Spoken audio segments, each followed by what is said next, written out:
Big thanks to Kamada Joe for sponsoring this episode. I'm going to show you how you can make the most tender and tasty shish kebab ever. And it's all about the meat. Something that is really flavorful and melts in your mouth. And to assure that we have the most tender part of the cow, I bought the beef tenderloin. This is the same piece of meat that the filet mignon is made of. And it's famous in every restaurant in Europe for its tenderness and tastiness. And we're just gonna discard all of that French crazy stuff. I don't even own the mess. I don't know where that came from. We're gonna make shish kebab, but then with the most tender meat of all. First, I'm gonna remove this part of the muscle. Then I'm going to remove the silver skin. And then I'm going to cut it up into kebab-sized chunks. And this specific tenderloin has beautiful intramuscular fat. Look at the veins of fat running through this. You've got to understand, even though this is already a tender cut, when that fat starts melting while we're cooking it, it's going to release that fat and make it even more tender. A piece like this size I'm going to cut in half, and that has to do with the cooking time. I don't want this to cook for a long period of time. I just want to sear the outside and have it cook fast over a high temperature. Once they're all about the same size, it's time for the marinade. The marinade is going to help with the flavor, but at the same time, it's going to make this piece of meat even more tender. And the secret to shish kebab marinade is this onion, a yellow onion. It contains enzymes and loads of flavor that will make the meat taste like shish kebab, and it will make it more tender. I'm going to take 2 of these yellow onions and my grate and start grating. Then it's time to take out a bowl, a sieve, and put all of that grated onion with the juices through the sieve. All I really need is that juice. So I'm just gonna press down onto my onion, making sure that I release all of the juices. This is what we need, only the juice. The hard stuff you can discard because it's not gonna go inside your shish kebab. This is about half a cup of onion juice, and to that I'm going to add the same amount of whole milk. To that I'm going to add a tablespoon of salt, a tablespoon of black pepper, a tablespoon of paprika powder, and then I'm going to mix it up. And that's all the ingredients you need to get the perfect shish kebab flavor in your meat. And now that we got the flavor and the tenderness covered, I'm going to show you how we're going to turn this into actual shish kebab. Start by taking the chunks of meat and putting them in the marinade. Mix it together real well and then cover it with some cling film and set it in the fridge for 2 hours. I'll be cooking on the Kamada Joe Kettle Joe. First thing that I'm going to do is load it up with some big block charcoal, light it up. I heard the flamethrower upstairs. Yeah, sorry. We didn't set off any fire alarms, so No. good. Jim is an expert on setting off fire alarms. The city has been standing there for 500 years. You were just about to burn it down. Jeez. Editors these days. Yeah. Set the vents to fully open and wait for the barbecue to get up to temperature. And in the meantime, of course, we have to take a look at our marinated beef loin. Look at this. It is absolutely freaking delicious, and look at how little moisture we have left. Everything got soaked up and went into the beef. These are so ready for the barbecue. Oh,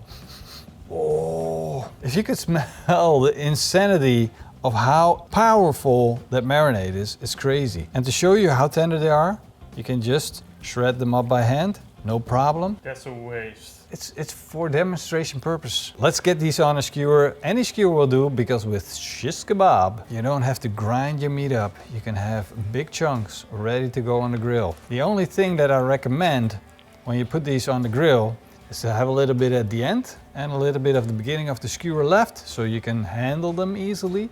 And probably because you're going to have parts of the grill that are going to be hot and not so hot. So 3 of these on 1 skewer is going to be enough, and it's enough for 1 person. This is a portion. One more? This is a portion. We screwed up so many times with our portions. This is a portion. This is what normal people eat. Oh, this is what normal people This is what normal people eat. Maybe it's even more like this. No. Yes. The board for food recommendations that says how much you should eat, and they say this much. No. All right, we'll go back to the Pitmaster standard then. There we go. That's better. Of course, the skewers are nice, but we're going to have something on the side. And with shish kebab, it's going to be very easy. It's just going to be a red onion. But the trick to making tasty red onion is to slice it real thin. When you slice red onion, it should be translucent. See it?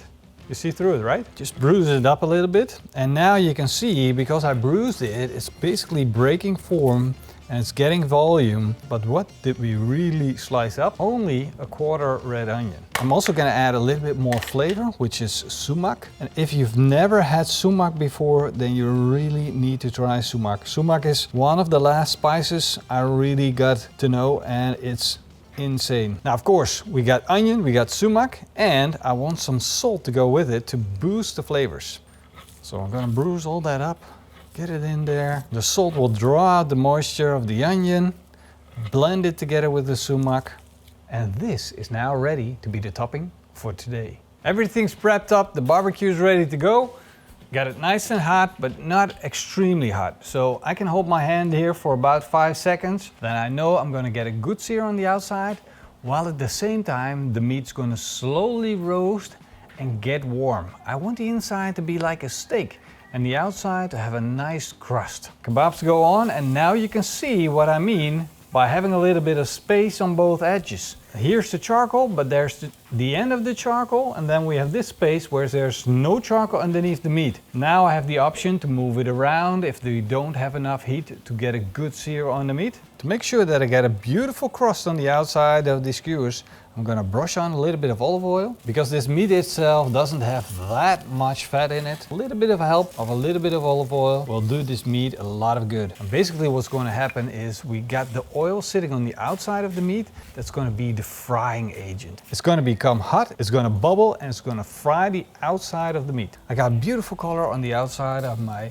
beef tenderloin shish kebabs, and they picked up an insane amount of flavor. But a part of my dish is going to be flatbread. So I'm just going to lay this on and give it a moment to take on the heat, soak up some of the flavors from the meat. It will become warm and really, really nice to enjoy. This is going to go on my plate, just folding over the flatbread like that. These beautiful skewers with all their juices, of course, are going to go on the flatbread, soaking up all of that deliciousness. That is going to be super, super tasty. A little bit of that red onion and sumac. Wow, this is so good. I promise you guys, there's nothing better, more tender and more delicious you can do with beef tenderloin than making shish kebab to beef tenderloins with a little bit of red onion, sumac, salt, and flatbread. Moment of truth, let's slice into this. See that I got my temperatures right. Ooh, look at that. Beautiful pinkness. See those tender pieces of meat. You should try it. Oh yeah, this is so good. There are a lot of people out there that think this is not original shish kebab. This is not the way to do it. But honestly, we don't care. You and me, we know what happiness is. And true happiness is within this piece of meat. So you need to try that recipe. The link's down below. The recipe is on the website. Wow.